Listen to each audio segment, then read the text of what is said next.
IVM.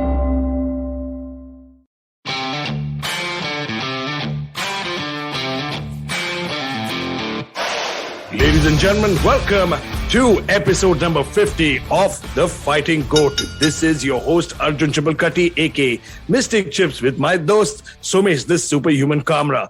This is our 50th episode. Hamari half century ho chuki hai, and we have a lot more coming. Guys, we've got a great show for you. Stay tuned. We'll be right back after these quick messages. Hey everybody, it's been another great week on the IVM Podcast Network. On Storytellers and Storytellers, Vineet talks to filmmaker and production designer Uzair Merchant. He shares how he's created the world's first ever NFT music video. On The Habit Coach, Ashton talks to Joe Town, Hollywood actor and coach of the performer's mindset. They decode various aspects of the high performer mindset and how to deal with mind blanking. On Press Decode, Sara Vagda and Prafulla discuss the controversy around Joe Rogan's Spotify podcast and Netflix India's growing woes. On The Longest Constitution, Priya discusses menstruation, maternity, and disability at the workplace. And on Ikaduka Economy, Abhinav and Dr. Junjunwala discuss the effects of rising inflation. Do follow us on social media. We're IVM Podcast on Twitter, Facebook, Instagram, and LinkedIn. Also, please do tell a friend. It really does help us when you spread the word about our podcast. And I'd also like to ask you if you could rate or recommend wherever you listen to our podcast. And speaking of where you listen to this show, if you're on an Android phone, do check out our new Android app. We have a brand new app with a brand new listening experience. Definitely check it out. I think you will enjoy it. And finally, we'd like to thank our sponsors this week, Bank of Baroda and CoinSwitch Kuber. Thank you so much for making this possible. Welcome back to the Fighting G.O.A.T. You're listening to Arjun, aka Mystic Chips, and Somesh, the Superhuman Kamra. Somesh, bye. Namaste. Episode, baby. Unbelievable. We never knew that we would get here this quickly. And it just breezed by, 10 long months with this beautiful podcast and this beautiful production. Thank you to IVM Podcast. Thank you to IVM for all your help, for reaching out to all the thousands of fans that listen to us very, very religiously. But Mystic Chips, apart from the great week that just went by, I'm excited about the guest that is coming on board with us. So, itna jaldi mat bolo, yaar. Itna jaldi mat bolo. No, we will not get into it. We'll not get into it. Ease into it later. We have to ease in. Pura hafta baki hai. It's our 50th episode. We have a lot of people. It's like an Oscar-winning speech, 50th episode. I would like to thank my agent. I would like to thank somebody else. Somebody else. We would like to thank all our lovely producers, Arshal, Surohini, and everybody else who have helped us out to get to this point. Even though Surohini doesn't listen to our show that much and she yells at people in public. And I remember giving us remember the time when we got back into the studio, how much chillaya, kitna chillaya. Bahut. See, but it's because of all that chillam chilli, we've got to the magical number of 50. And a lot more episodes coming through. I remember the wonderful photographer who was doing our promo for before the 50th. He was actually telling Surohini ki bache ki jaan le loge kya. Exactly. And it was so bad. It was bordering beating. It was almost maar kha rahe the. Well, but it's because of that we have improved. We've got the listens up. We've got so many people listening to us, talking to us. Nothing more exciting. And Surohini is writing back to us saying, "Arey, kyun bol rahe ho? We are not giving away your secrets. Don't worry. I promise I'll be quiet about it." But speaking of beatings, bro, this entire fight card was one big, massive brawl. Absolutely. But it was a great fight card. It was a great fight card, but I thought that the main event was a bit lackluster. Well, not yes, because we expected way more from the Joker, Jack Hamilton, and also Sean Strickland. Yeah. But you will see Vegas 47 was not as bad. When you have people like Alexis Davis on the undercard, then this is definitely going to be a banger of a card. And it was, well, after a very long time, we had 3 split decisions on the main card. That was crazy now. Okay, I can understand. We're going to talk about the main event only because, we bet against it and stuff, and we both got our bets right. Yes. But the thing is that I'm just surprised as to, split decisions are normal. It's when the fights are really, really close. Yes. So when a fight is so close that the referees are divided amongst themselves, the judges, are divided amongst themselves. Yes. And therefore you have a split decision. But in the main event, I think Somesh and Somesh, you were right. We were talking about this earlier. Okay, lackluster fight, yes.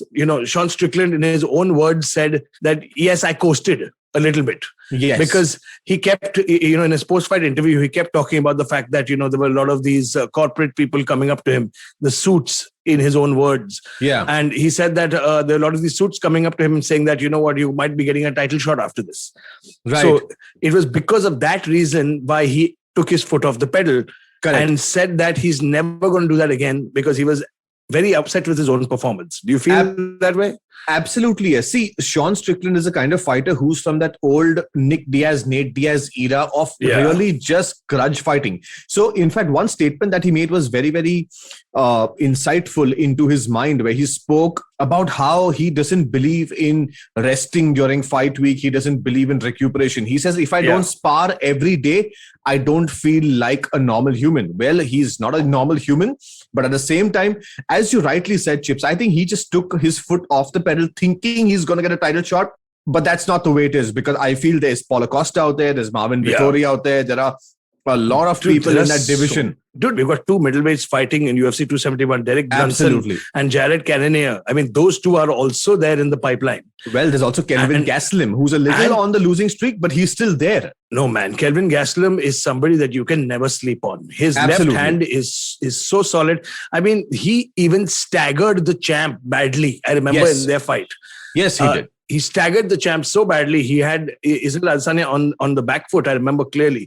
So that man has got, he may be on a losing streak, but he's one of those guys that you can never count out. Like, for example, somebody like, BJ Penn could lose 5 fights, but he's still dangerous.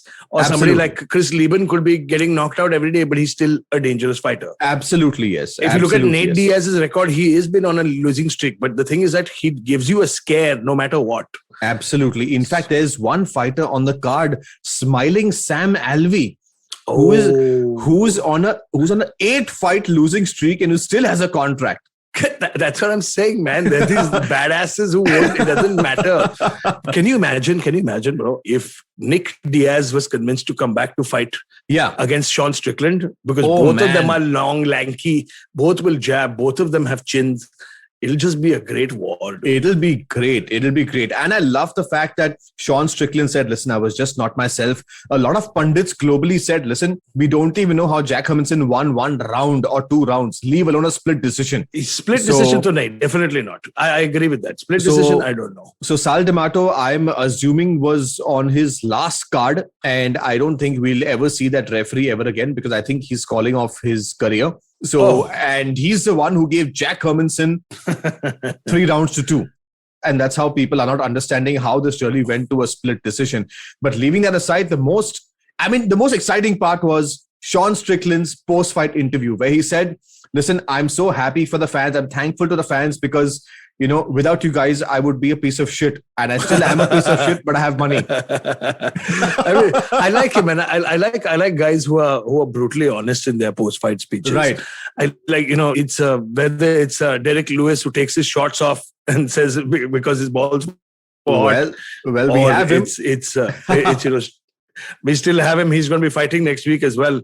And we've got a lot of great fights coming up, man. You sent me that the picture today, the upcoming fight cards for the year. Yes. My God, it's just fire after fire after fire after fire. It's just mental, man. The cards that are coming up are just mad. And thank God we're going to be in the right position. We're back in our own studio in Sony on the 13th morning at 7:30 a.m. back with the ultimate guide to UFC. Absolutely. And that's for UFC 271. But before we get into our guest and our special guest, we just wanted to talk about a little bit of a scenario that has been going on in the world. So Joe Rogan is a huge podcasting icon. Yes. Like he signed over $100 million deal. And, for podcast technology, Spotify to involve a video podcasting technology within their app, it must have been another 100 million or so to incorporate all these new tools that have come in.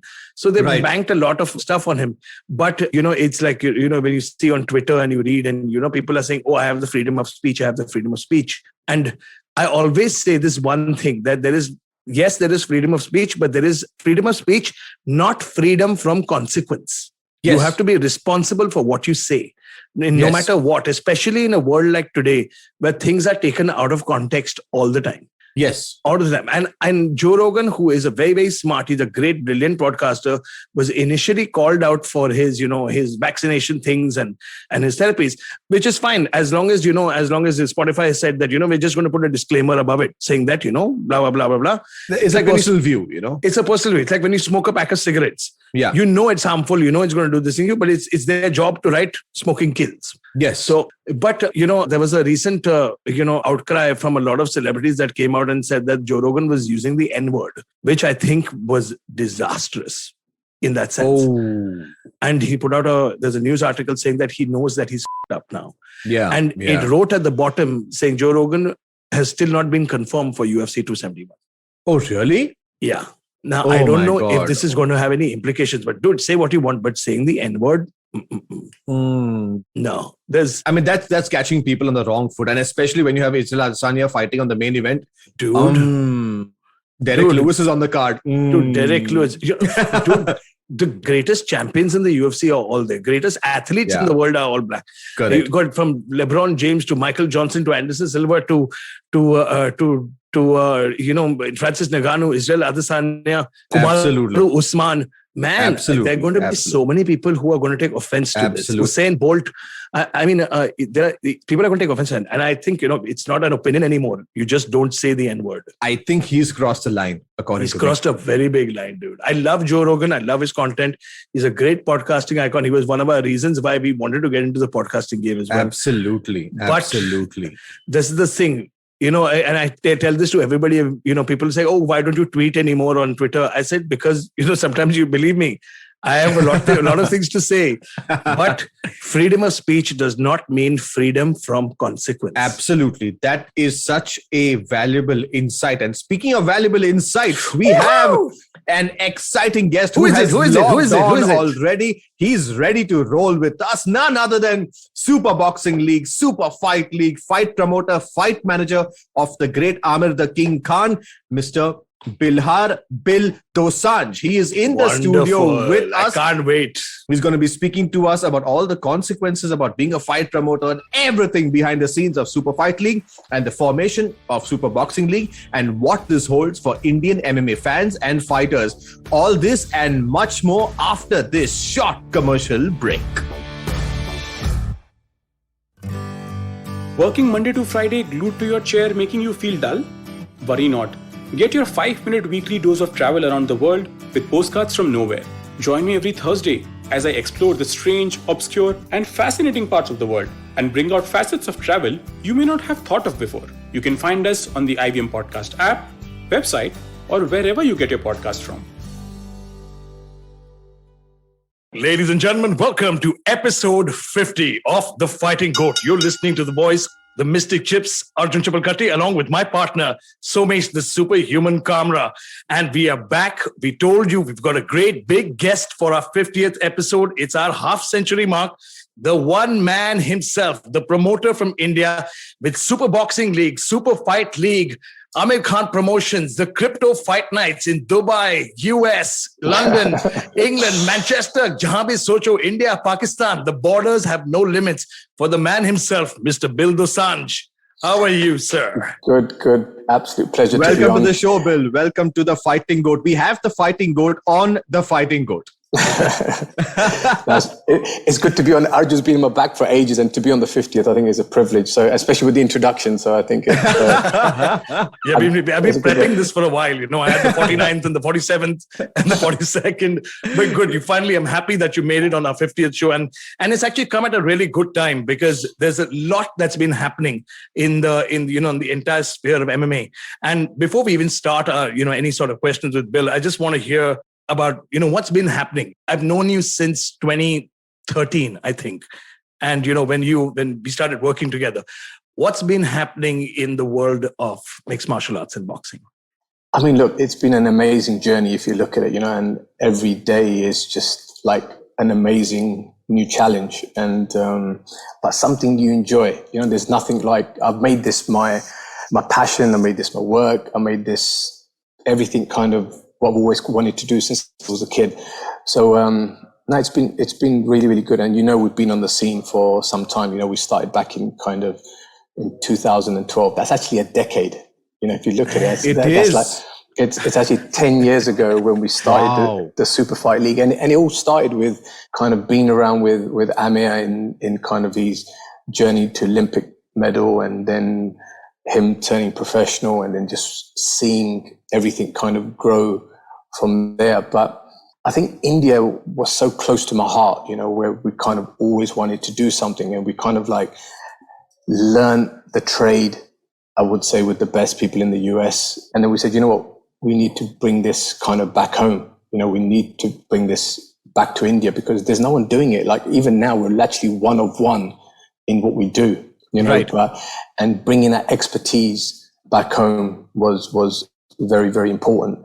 And we just saw what the UFC done in the US and the ecosystem that was there already with the kind of always said like the core fundamentals when we talk about mixed martial arts is because every high school in America offered wrestling, and having that kind of base that the US kind of had was such a big thing for the UFC kind of growth. And today it's a $10 billion company.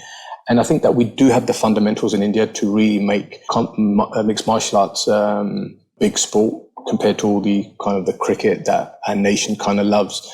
And we just need to kind of keep growing the foundations, and obviously having gyms is a big part of kind of our growth in India. We have 20 right now, which we're growing. But I think that as we kind of grow, I really believe that the nutrition, the gyms are very, very important part of that journey, because we need to have the facilities, and obviously again, and that is kind of a big part of our growth in growing gyms. And look, we have 1.3 billion. People forget how big India really is. Nobody's forgetting how big that is. We're a monster. When you look at that, that's 4 times the size of America in terms of population, and one-fourth the space, though. And we are going to grow some stars. It's just a matter of time. We are going to have some big kind of stars that are going to come out of India. I think we just need to kind of really just keep knocking on that door, and we will kind of get there. In boxing, we're actually, I believe, we're probably a bit more closer because it's been Olympic sport. There's been a bit more structure around it over the years, but we still lack in, I would say, more on the professional side. So that's where we kind of really are kind of focusing that transition of when is the right time for these Olympians to turn professional in India. That's a big part. I think that's where I think Virginder, Mary Com kind of missed that boat. They were great Olympians. I was just going to say, I think Virginder should have turned pro the moment he won bronze in Beijing in 2008. He shouldn't have waited. That 4 or 5 year gap that he missed is where now his body, I think that it's just, it's just... You saw him in Goa. You saw his last fight against a Russian fighter called Artem Lobsan, which apparently was, a lot of people thought that, Vijinder's good. That's going to be his comeback fight. Yeah. But I honestly, once I saw him at the weigh-ins and I saw him, he took his shirt off and he was not in shape. He wasn't in fight shape at all. 100%. To be honest, I feel that he was a couple of fights away of fighting Canelo. Personally, I think really? I'm telling you, I believe he was few fights away, because look, the hype around Virginder was phenomenal, right? He was with the right promotion company in the US. They would have given him a good, let's say, a retirement fight. You know what I mean? They would have given him a good retirement fight. Whether he would have done well, because obviously age was not on his side, I would say, and kind of whether he kept himself in shape. But if he would have kept a winning streak, right, he would have had a really big payday, a really big kind of fight. But again, you've got to kind of managing fighters it's very, very important. Getting the right fights at the right time is very, very critical. And that's what you look at some of these global stars, the right fights at the right time are very, very important. So these are the things like the expertise that you learn when you're kind of working with the best. It's very important. And hence, if you look, in India, our professional boxing circuit has to be improved. We have to do more in that space. And that's where we really kind of want to focus in the interim kind of period. We believe we have a lot of talent, but just need to be guided. Right. Because look, we got mistreated in India. When you look at it, we put so much effort into boxing, launching the boxing league, and then not getting the approval from the Indian Boxing Federation. But we believe that will change in coming up in the next year. Obviously, there's been a lot of talks with the federation. I met Ajay Singh recently in Dubai at the Youth Boxing Championships with a good sit down. Because remember, we never got approval. We still went ahead and done the league in India. So, right. And then they launched their league. I believe our product was still better. Arjun was there and he would have witnessed it. So I think these are the things, like we bring a complete different new dynamic to the game. And we believe that we can do it much better. We can do it much better than these federations. And they need to recognize that, we do bring that, but together you're a force. And if you're working in two different paths, the efforts are going kind of in different directions. But I think that we can definitely work with the federation now. We've had a good chat with them. And I think that's going to be a game changer, professional boxing. Because that's a classic battle between the governmental organization and the private organization. 100%. Look, in MMA, we haven't had that problem because there's no governing body. If you look at it in India, we are the governing body. We do kind of. I thought IMA was the governing body, right? I mean, when I say I mean that it's not recognized by the IOC. It's not Olympic sport. Oh, really? Right? Okay. Yes. Yeah. Okay. So in terms of, there's probably like 5 different federations. Yeah, there are in India. So I think that once.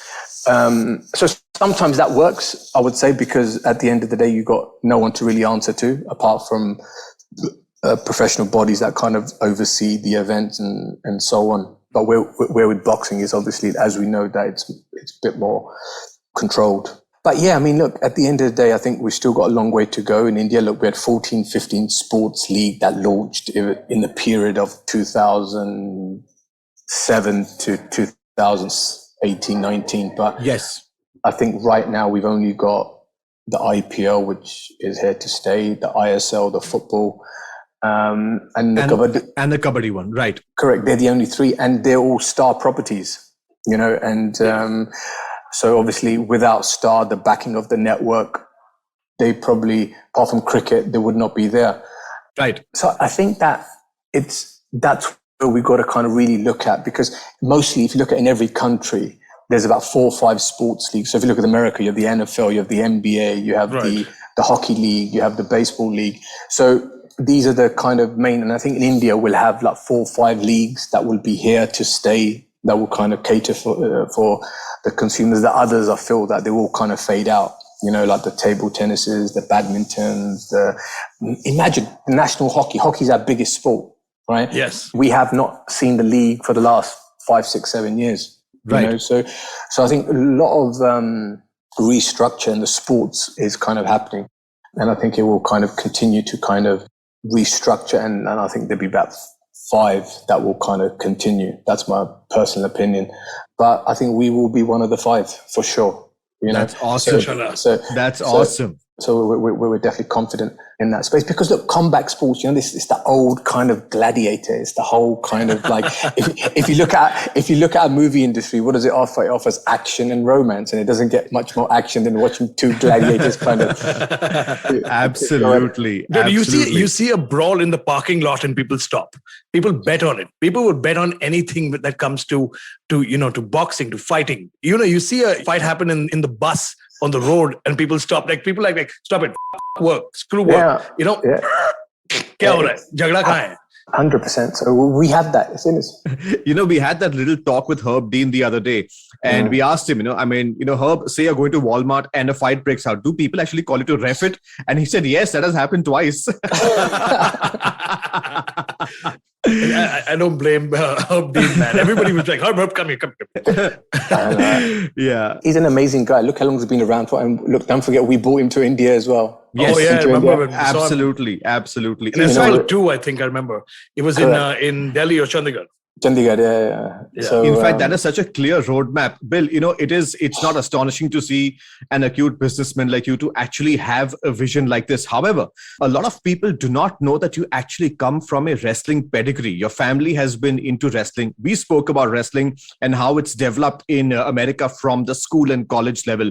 So you have had a background in wrestling. Can you tell the listeners more about how you got into wrestling and how fond of the sport are you? So actually, my dad was a wrestler, So my dad, and I think that is one of the visions of kind of like every village in India has a akhada in it. It's kind of built into our ecosystem. So, and then I think watching my dad wrestle at a young age, and kind of then seeing it grow up and seeing the sport evolve.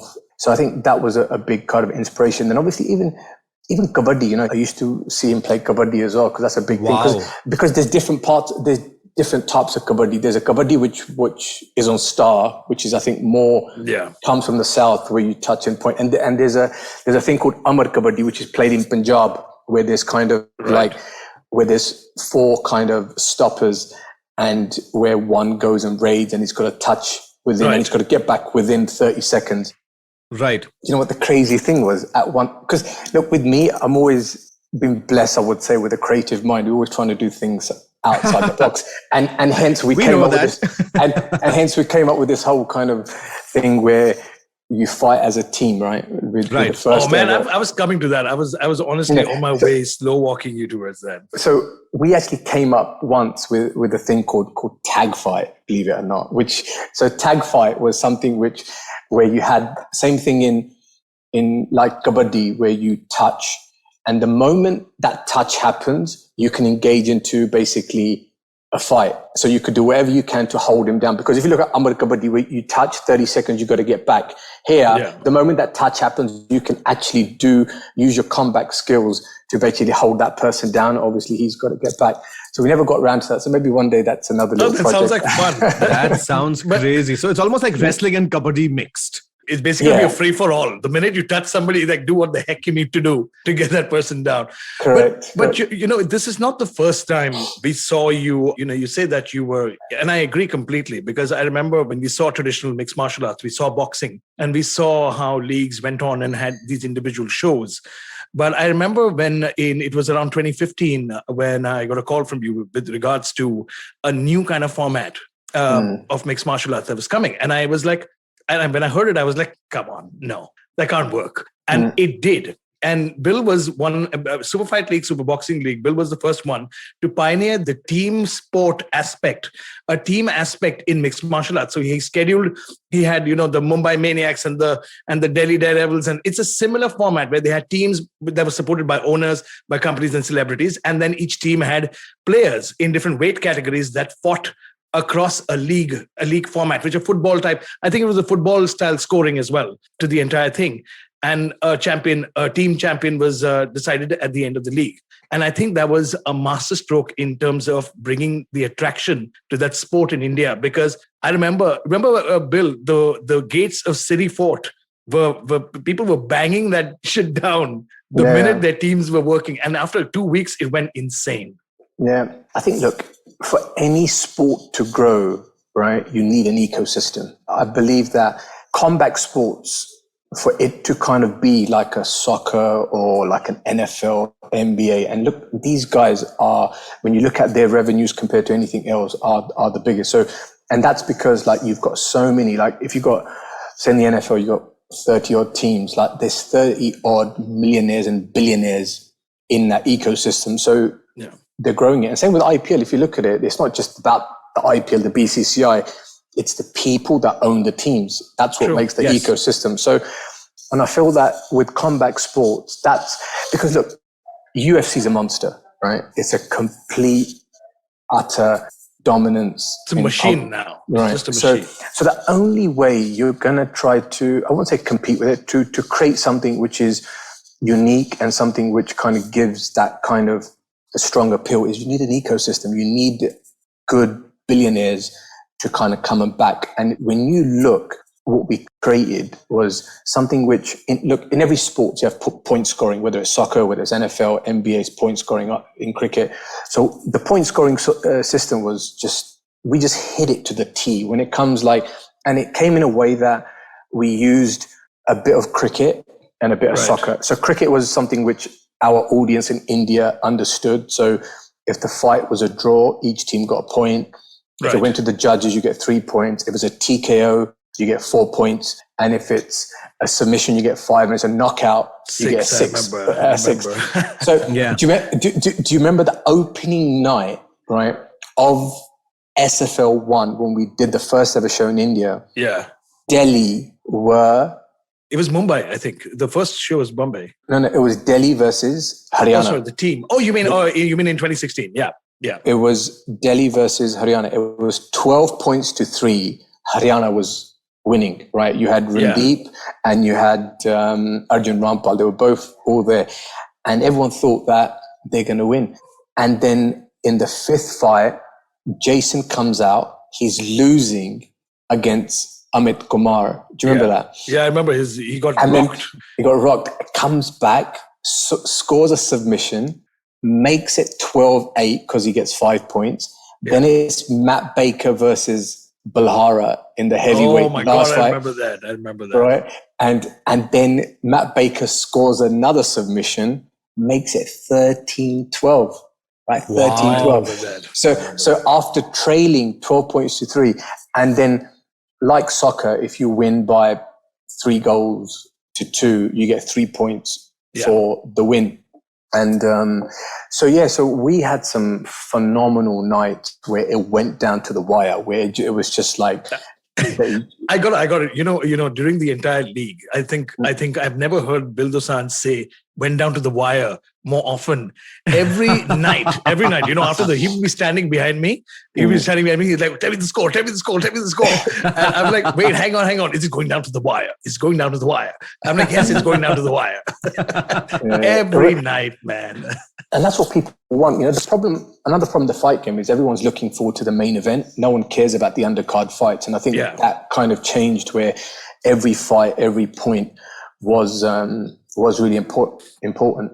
And then look, the success of that, we launched the boxing league in the same kind of year as well. So we launched 2 leagues in space of not even 6 months. I think it was 5 months. One was I think the fight league was January, February, and this was about May, June. June, July, yeah. In the summer. So, look, right now, I think this merger between Sony and Z is going to be a blessing. We've always kind of been on Sony and we have a great relationship with them. And I feel that this will kind of give them the spending power. Right. That's awesome. So, Bill, what is your vision for Indian combat sports? What do you think is going to happen in the next 3 to 5 years in Indian combat sports, and also with SFL and SPL being a market leader? I think, look, the next big steps is to sign a big broadcasting deal. I think that's very important because from every aspect of any sport, you need a massive broadcasting deal. And I think that's the key. True. Very true. And that's where I believe that with this Sony and Z merger would kind of give that kind of strength, that what we need. And that gives a confidence to the franchisees, because at the end of the day, a lot of franchisees in India have lost a lot of money, and a lot of them have actually made money as well. So obviously the ones that made money are more in, I would say, the IPL kind of space, potentially Kabaddi as well. But every other league has lost money, and actually not been as successful as the others. So I think that the broadcasting kind of deal is very, very important. And I think that it's not just broadcast. There are obviously a lot of OTT players that have entered the space as well. Amazon, I think Amazon and Amazon Prime and somebody has just merged together right now to start I think sports. I heard something about it recently. Yeah. So OTTs is another kind of way forward. So we've got a lot of good, positive conversations which are going on right now. Even the Facebook Watch app is really good. And Peter Hutton's a dear friend who's the head of Facebook Sports. So look, we're on the right track. And I think the pandemic has obviously kind of been tough, especially the fact that a lot of sports leagues were kind of, especially IPL was not happening in India, it was happening in Dubai and in Abu Yes. Dhabi. So I think that now things will just slowly get back into the groove. So we believe we'll be up and running very soon in India. But while obviously India's been kind of bit shut down, obviously we've had a lot of success in the Middle East, because obviously I'm based in Dubai and we've got very good relationships. Yeah, I think after a point, I understand what you're saying about the Indian market. It's certainly not an easy market to work with, but the success of the team format worked brilliantly in the north, especially. Bombay took a little bit of time to warm up to it, in that aspect. But the north just, they loved it. They loved the entire the pageantry, the celebrities, and of course you have to have celebrities in everything you do in India immediately. Of course. And we had a lot of them. You saw every night. We had a lot of them. And that's actually coming up to my next point. Now, it's, I can see that in the Middle East, you've now been focusing on a lot of boxing, especially with Amir Khan becoming such a huge part of the Super Boxing League. I remember we came in when in Jeddah, there was the launch of the Super Boxing League gyms. You brought down Israel Adesanya, Chuck Liddell to be part of that entire endeavor. And I think it was something that the people of Saudi Arabia had never seen before. And the same thing now when we did with the crypto fight night in Dubai, where you brought in the right people to come and see that. Do you see the same model being replicated in North India or any part of India with the same kind of the same kind of system where you'd bring in a special one-time night to start to get the ball rolling? Would you think we'd see something like that this year? Yeah, for sure. I mean, look. Amir's got a big fight coming up on Feb 19th. Kell Brook. So it's a big one. It's a legacy fight. And obviously I've been with him for the last month training at Colorado Springs. And you know what? He's looking so sharp. He's I've been seeing his Instagram and I've been checking it out. He's looking good. So, and I think that once that happens, I think the Go.A.T fight is something that if we brought it back to India, the whole kind of India-Pakistan, the fight actually took place in India, I think it'd be a good it'd be a good entertainment fight for the fans, and at the same time, there's always been talks about Amir Khan, Vijender Singh. So I think that we need that kind of big blowout fight where, even if it happened in Pakistan, for example, you know what I mean? Like, it would be huge. It's like that Mika Singh kind of went to Pakistan and run. Do you remember that? Yeah, of course. So I think we need something outside the box to kind of give it that one kind of big boost. And whatever out of them three things it'd be, I think it'd be plus. But I think that's, I would say, as a big fight coming home. Vijender, is he going to fight again? I don't know. I really don't know. So, I think he's doing a movie now. He was busy doing a movie film with somebody recently. So So we need some of these kind of big kind of heavy hitters to kind of give the market a little shake. And I think there's no bigger person than Amir Khan to kind of do that, so whoever the opponent may be. So I think that's one. Regarding the crypto space, and I think that's something which we're really kind of, because look, we were the first. It's never happened where you've had a crypto fight night, where you've had the first ever WBC crypto belt on the line. And there was, that night we must have had about 10 to 12 $1 billion worth of wealth in that room. Jeez. In that room that night. These were guys from around crypto community that were there for the blockchain week. So they were there for the conference, the entire crypto conference. So you've got the two of the big crypto hubs. One is Miami and one is Dubai now. That's how big kind of the crypto community has kind of grown. And so how that whole thing came about was, so one of the crypto guys approached us, said, look, blockchain week is happening. We've got a big sponsor that wants to do something outside the box. And because, you've got so many people in town, you want to entertain them with something different. And doing a fight night was that kind of something uniqueness. So we kind of came up with the whole concept of the Amir Khan crypto fight night, sat down with Amir and said, look, let's do something different. And then that's when he got WBC on board and we created that belt. And Arjun, you was there. It was a phenomenal night. And the whole build up to that week, the reality show, the behind the scenes, how these guys kind of make their money and everything that we've kind of put onto it. And we got approached after that night from about 4 or 5 big crypto kind of companies to kind of lead this on. So we're working on some really cool projects, which are really outside the box, including some big funds from New York as well. So we're going to be doing something with a bang in the next time we're coming as podcast partners. That's just straight up. We're going to be branded on your stage. Fighting G.O.A.T is going to be the podcast partner. 100%. That is so cool. That is so cool. There's always this one question that's in my mind. Since you're in the space of mixed martial arts, you're in the space of boxing, you also manage one of the world's biggest stars in Amir Khan. Is it MMA or boxing for you? Which is your first love? Look, it has to be boxing for sure. I think that I just spent I knew it. A secret. I've been grinding with him for a month in Colorado Springs in -8, -10, where we were just training. And I think because I've just done it for so many years from a young age. But at the same time, I have a lot of respect for these MMA athletes, and right. what they do, what they go through. So yeah, and you've seen so many crossovers happened. James Toney, I think apart from James Toney, nobody else has come into MMA though as such. But I mean, look at when what we did. Do you remember when we had Sandeep knocking everyone out in MMA, right? True. Right, and then he wanted to make a transition into boxing and got knocked out, right? And then we had the boxing guy step inside the cage. Neeraj, I remember Neeraj came into MMA, ate 2 leg kicks and went back to boxing. Correct. It was literally as short as that. Correct. So I believe, but the crossover now, I think the fighters in MMA are getting much more skilled, Right. So I think that kind of speculation will always kind of be there, that kind of how is it like now look at Francis in the heavyweight UFC champion. He wants to cross over and fight Tyson Fury. So yeah, do you think that's a good idea? I'm going to ask you outright.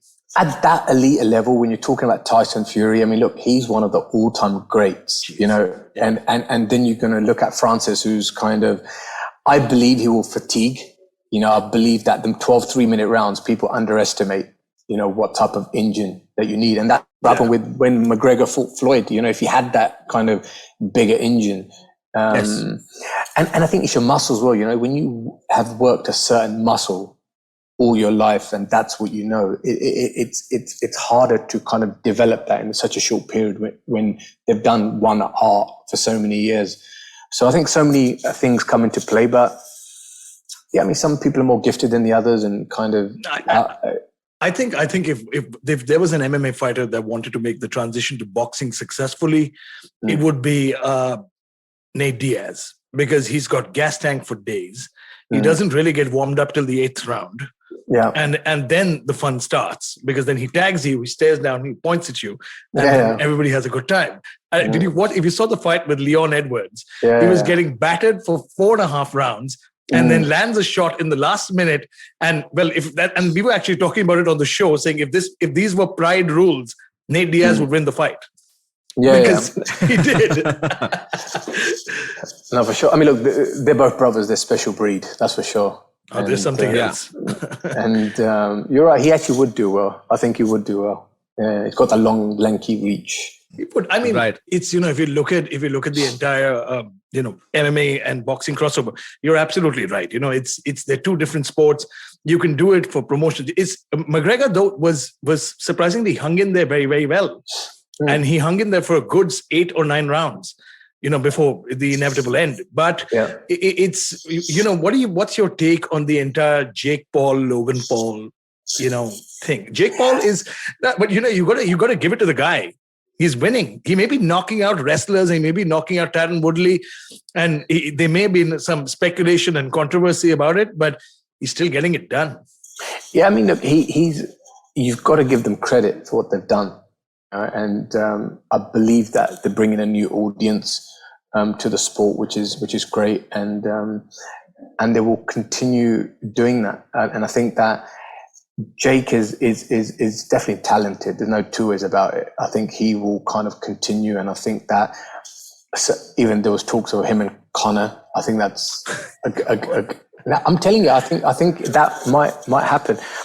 Look, these type of entertainment fight, they're good for the sport. No matter which way you look at it, they are good for the sport. And I think that they will continue to happen. And I believe that even with us, like we're looking at doing a WBC fame belt, for like some, imagine what's some couple of other big guys in India, the YouTubers like Illuminati and a few of these other kind of folks, Right. there's conversations with them, the folks kind of coming on and wanting to fight and so on. So I believe this whole space of kind of the entertainment sector. Imagine like Tiger versus is it Jum? Oh my God! Somesh, he answered your question before you asked it. You know what? That was my last question. Do you ever think a Tiger Shroff versus Vidyut Jamal is going to happen in a super boxing league? I mean, look. Imagine like what's happening across the globe. Like, they must be seeing, they must be watching. And I believe the Bollywood industry that follow it would love to see something like that. The two action heroes in their prime, great. You would break the internet. For sure. So break YouTube. I can definitely see it. So is that a space that you're looking at as something between a WWE and an MMA? So it's something between the two. Yeah, for sure. I mean, that's why we came up with the WBC fame belt. It's something which, but I think for them, because they're both martial artists, maybe they might want to take it to the cage than actually bring it just to the ring. So these are the kind of, I would say, the finer details which I think you should get them on the show and actually asked. Oh no, we'd love to invite them on and have a word with them. And you can mediate. We'll do a little face-off as well. You can come to the IBM studios. It's in Bandra, and we can make a little podium. We'll call it the Super Boxing League BMF Bollywood belt. Bollywood BBMF belt. Look, you had the other girl. The other influencer. Remember the Jemima Khan? She fought recently in Dubai. Yes. So look, it started. It's not starting, it's starting. so I think that there'd be few more. So we're speaking to them and we've kind of demonstrate the numbers which are involved in this whole space and what they can potentially earn in from this, because they have a great audience. I mean, some of these guys have got 15, 20, 30 million followers, and right. even if you look at like a 5% conversion that willing to pay it still makes good business sense. We had this guest and a Bollywood actor called Pratik Babbar who was on our show a few months back, and he was very, very clear. So he called out Varun Dhawan, he called out Tiger Shroff. He's like, listen, give me an opportunity. I will get in there. I'm ready. And I'm going to kick their ass. So you have one guy ready. Right. We just need to find the second guy. Well, what's his interaction on his social media? Is he?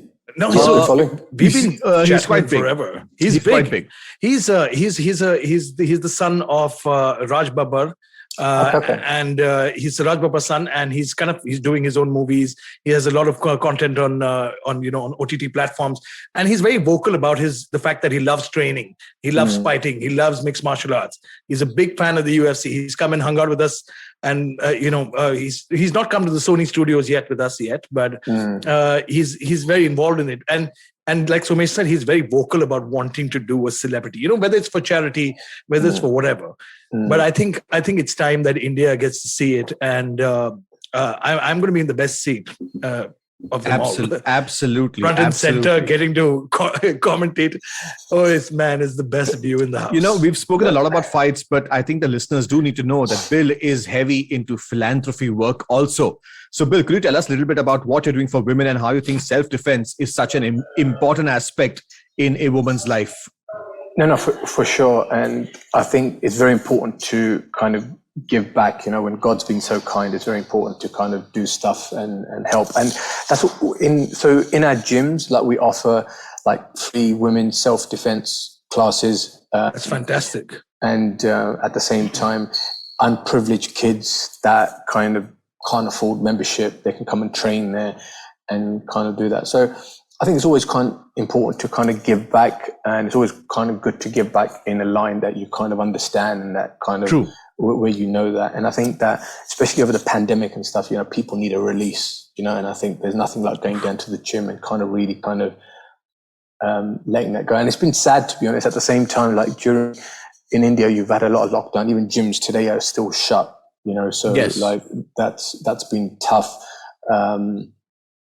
But look, I think we're on the closing stages of this kind of pandemic now, and I think that there's a bright future ahead of us. But yeah, it's important, I think, for all of us, and I think that it's not a long journey, and I think whatever we can do to kind of help and put back, it's important. I agree. Inspirational. Very, very.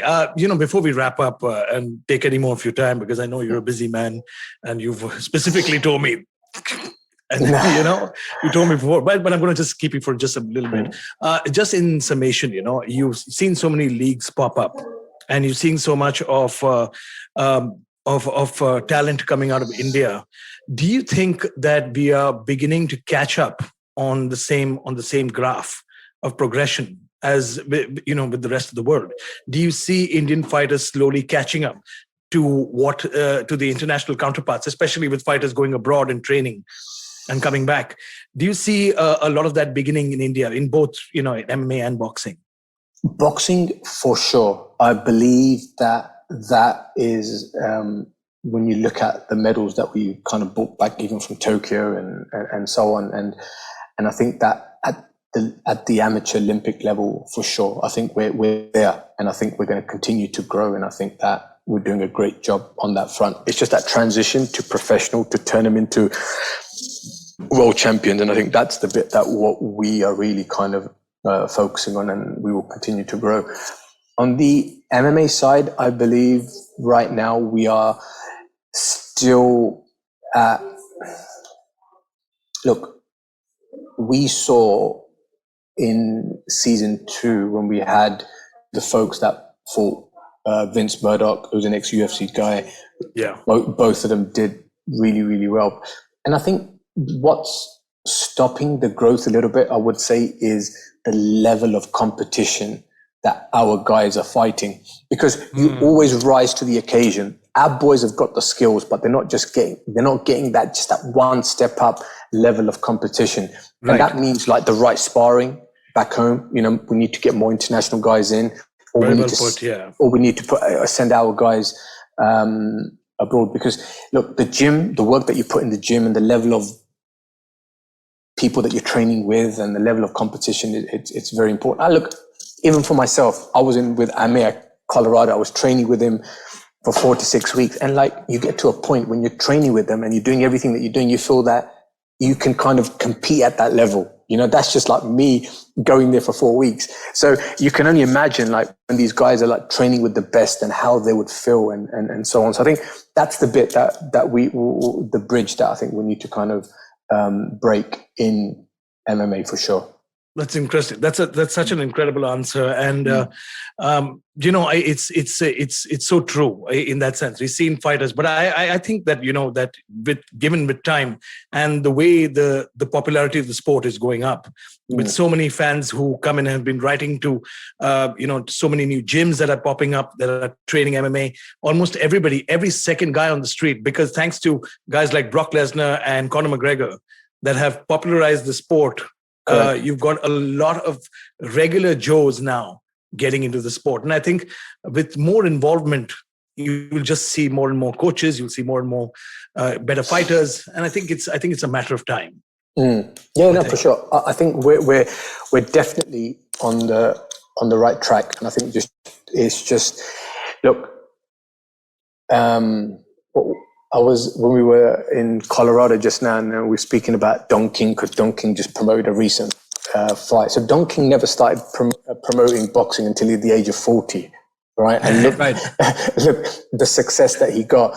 So look, we're still very early in the game. Me and Amir Khan, we're just starting up, and I think that considering we only launched in 2017 properly, we went for a whole restructure. We had 2 years of pandemic.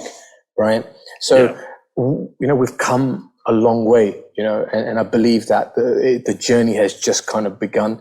And I like that. We're going to go on and do some great things in the coming times. I really like. I like the awesome. fact that you say that the journey is just begun. Absolutely. That's awesome. That's awesome. That was such a beautiful discussion with the man himself, Bill Dosanjh. Bill, thank you so much for your time. Thank you, Bill. We are going to be moving on to our next segment, discussing UFC 271 and a lot more on the other side of this short commercial break. Inflation, fiscal deficit, GDP, MSP, NPA, equity market वगैरह वगैरह। दोस्तों, हमने सारे शब्द TV या अखबार में जरूर देखे होंगे या फिर सुने होंगे, पर हम में से कितने लोग हैं जो ये जानते हैं कि इन सब का सीधा प्रभाव पड़ता है हमारी सैलरी पर, हमारे इंक्रीमेंट पर और कमबख्त हमारे खर्चों पर।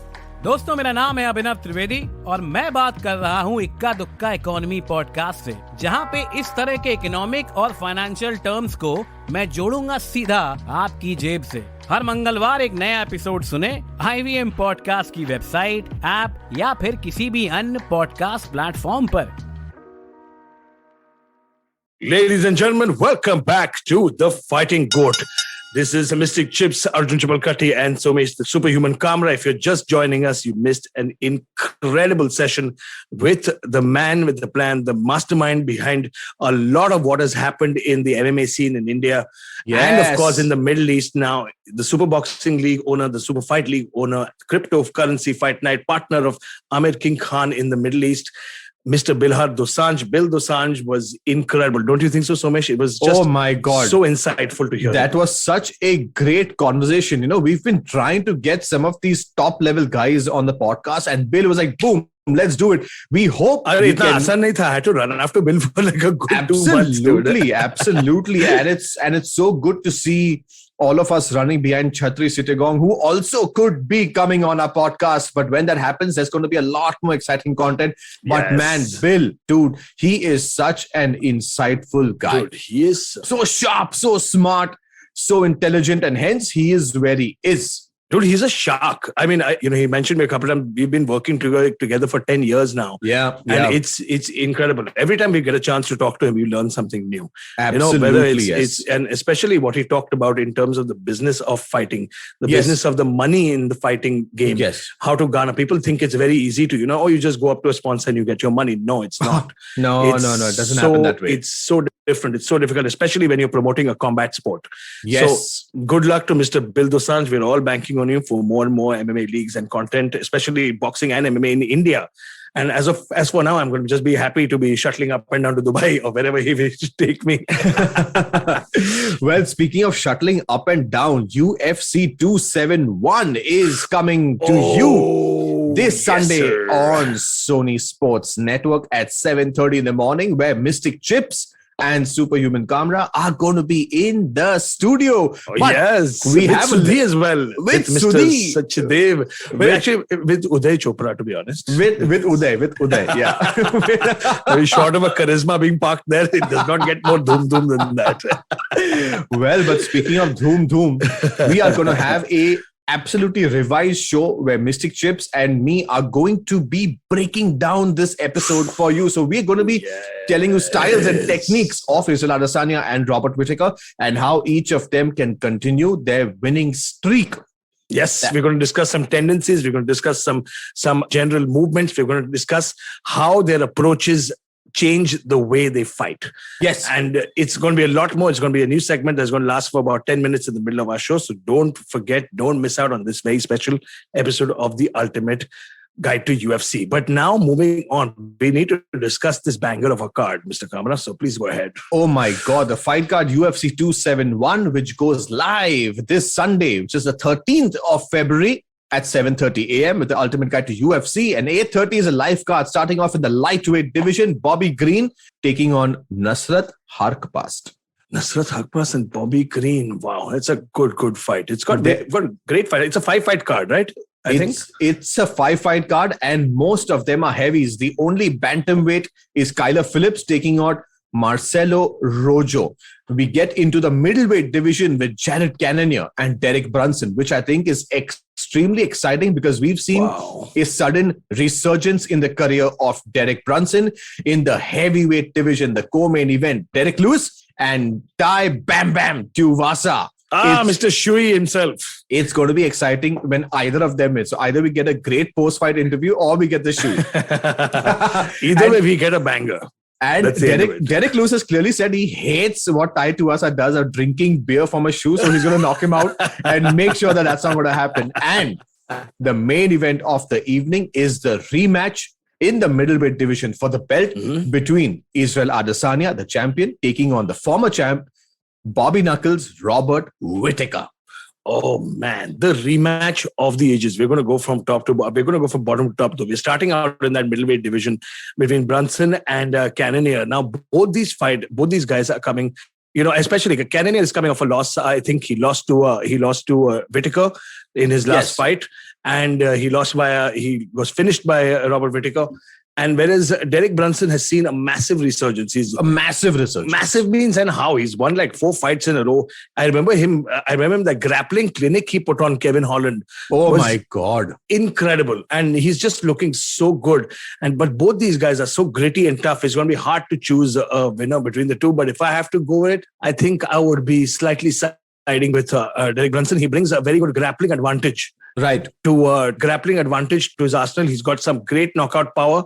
So do both the guys have great knockout power. But I think a slight advantage goes to Derek Brunson. Well, I'm going to be on the same boat. I think Derek Brunson has seen a resurgence. Jared Cannonier, on the other hand, is a fighter who used to fight at heavyweight. He came to light heavyweight and now he's come to middleweight. However, he possesses the power of a heavyweight. So if he connects, I think it's going to be lights out. But according to me, it's a 3-round fight. Derek Brunson is smart enough. He'll take it to the ground. He'll grind out Cannonier and he'll take the decision victory. So I'm on this boat with you, Mystic Chips. I think Derek Brunson is a slight favorite coming into this fight. Mm-hmm.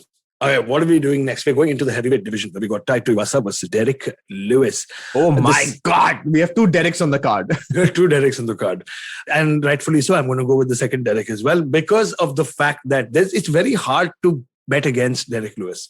Yes. Especially, look, I'm not saying Tai Tuivasa is not elite level competition, but yes, he's not Francis Ngannou. He's not Cyril Gane yet. He's still got time to get to that level. Whereas we've seen Derek Lewis take on championship level fighters. He's fought against DC. He's fought against Cyril Gane. He's fought against Francis Ngannou, and he's beaten Francis Ngannou as well. Although in a lackluster fight. And at the same time, this is going to be his home crowd in Houston, Texas. So there's going to be a huge crowd behind Derek Lewis. Huge crowd behind Derek Lewis. It's going to be Houston, Texas. It's going to be a lot of steak-eating Derek Lewis lovers. But the thing is that I like how Derek Lewis's attitude has changed. He's like, I don't care about the belt anymore. I don't even want to fight 3-round fights. I'm just going to get in there, finish it off and get out. Yeah, I don't even want to fight the 5-round fights. I don't want to fight the 5-round fights. Sorry. I just want to do 3-round fights. I'm saying 3-round ke nahi jagda hi nahi karna hai basically. Well, there was a very interesting fight between Alexander Volkov and Derek Lewis, where Derek Lewis was losing. And in the last 30 seconds, he knocked out Volkov. As you rightly said, 10 seconds. 10 seconds he knocked out Volkov. As you rightly said, we cannot count this guy out at any given point of time. Tai Tuivasa, on the other hand, I believe is in it just for the money and for the show. Derek Lewis was very, very happy that Tai Tuivasa has beaten Greg Hardy because Greg Hardy was calling out Derek Lewis. And he really respects and appreciates Tai Tuivasa on the front, but except for the Shui part. But again, so he said that he doesn't like the Shui because Derek Lewis himself has very smelly feet. So he's God. So he's like, I cannot imagine doing this because my feet are smelly. So what we should do is we should go to the Bata shop, take a fresh shoe and then do a Shui. But not the one that वो लोगों को पहनाते हैं ना कि sir uncle बेटा ये fit होता है क्या देखो ना. Not those shoes. मेरे को fresh piece मांगता है.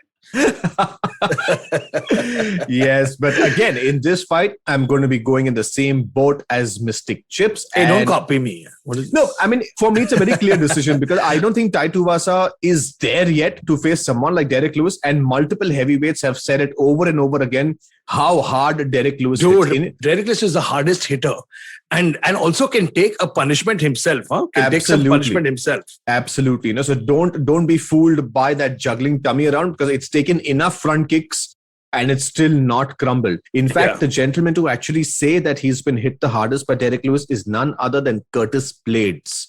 Yes, I remember that comparison that he made before the heavyweights fought with Khan and Francis Ngannou. And I remember him saying that, between the two, Derek is the harder hitter. Absolutely, yes. So me, Somesh, the superhuman Kamra, I'm going to go in the same boat as Mystic Chips. I think Derek Lewis takes this one in the co-main event of the evening, which is in the heavyweight division. But now we move on to the most exciting fight of the night. The main event of the evening. Between Israel Adesanya and Robert Whittaker. It's for the championship belt in the middleweight division, which is 185 pounds, which is just about how much Chips weighs right now. Arey, gosh, I was 185 pounds. 84 kgs. No, 185 pounds is 84 kgs? Yes. Then I was never a middleweight. I was a natural light heavyweight. Even at my fittest, where you could see like 2 stomach muscles and all coming out, I was 90. Oh, I was light heavyweight. Huh? Light heavyweight. Proper light, genuine light heavyweight. So yes, the battle of the ages.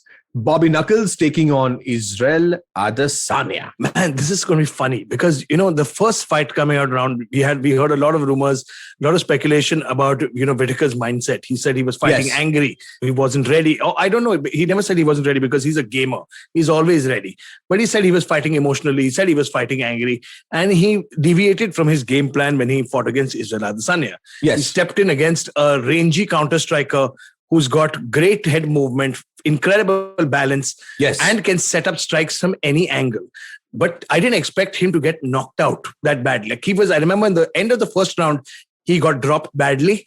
Yes. And that fight would have been over in another 10 seconds. But in the second round, bang, he caught him with that swaying backwards, check, left hook, right hook combination.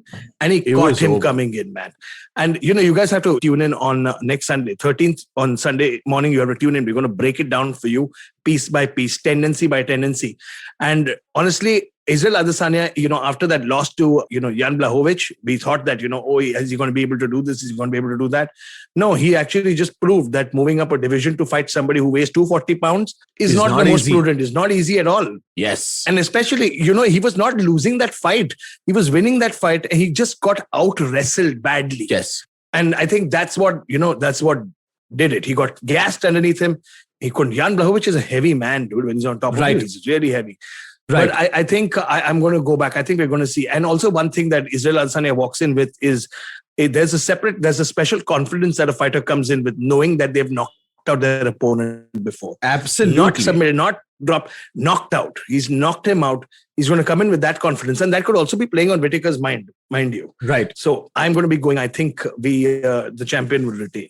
Oh my God. No matter how much I love Bobby Knuckles, I personally feel Israel Adesanya is a tad better. His fight IQ is a little better. He can be calmer in these chaotic situations. But you think that, if you saw his last fight, we saw his last fight against Darren Till, against Kelvin Gastelum.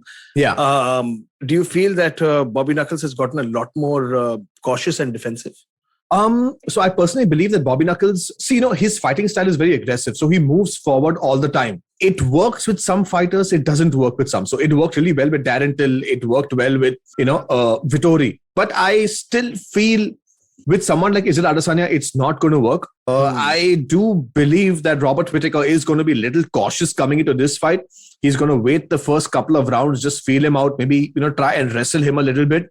Maybe, that could be an aspect. Yeah. But the moment Israel Adesanya blocks or he kind of has some takedown defenses, maybe 1 or 2, I think that may change the ball game and Whittaker will go back to his original game plan of being aggressive.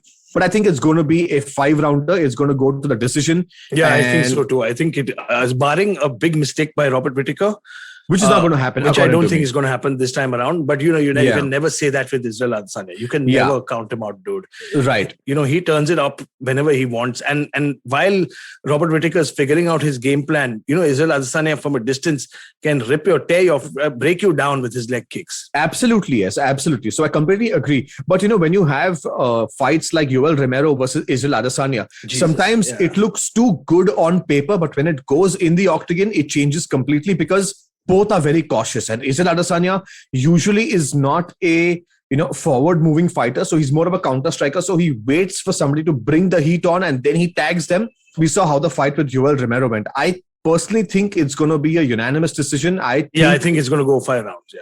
I think Israel Adesanya retains the belt, and maybe there's a third fight sometime end of the year or 2023. If he's lost, come on, if you've already lost 2 against the champ, I don't see a third coming anytime soon. Could be. But Bobby Knuckles needs to be on his A game for those 25 minutes to beat the champ really Israel Adesanya. Yeah. I want it to happen, but I don't think it's going to happen. So I'm going to be in the same boat as Mystic Chips, and I'm going to go with Israel Adesanya. Absolutely. So here we have our picks. So guys, if you have your picks, please log on to your social media accounts and join us. Follow us on IBM Podcasts, at IBM Podcasts on Instagram, Twitter, and follow us with your predictions to play our games and win some awesome merchandise. Fighting G.O.A.T t-shirts, keychains, fridge magnets, what have you. Jo mangta hai, hum bana ke bhi denge. But the point is, follow us. So my Instagram handle is at Arjun Chips, and on Twitter, I'm the Mystic Chip. Go Somesh. Well, you can follow me and tag me on Instagram, somesh.kamra, and on Twitter, it is somesh_kamra. As simple as that. So yes, ladies and gentlemen, you heard that right. Please take part in the contest and get a chance to win some exciting OG Fighting G.O.A.T merchandise. Till then, it was a great conversation with Bill Dosanjh. Hear the episode again. See how the guys in the business have done it. Hoping to interact with you guys very, very soon. See you same time, same place next week.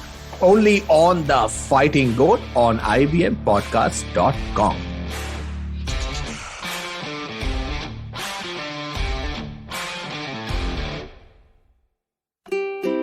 Habits? Routines? How exactly do they help us get better?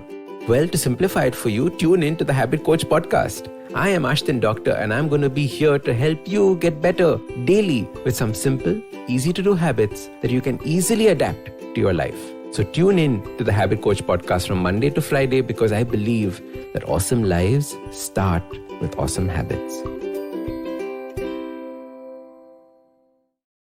What is the workplace, and how does your gender and body affect your right at work?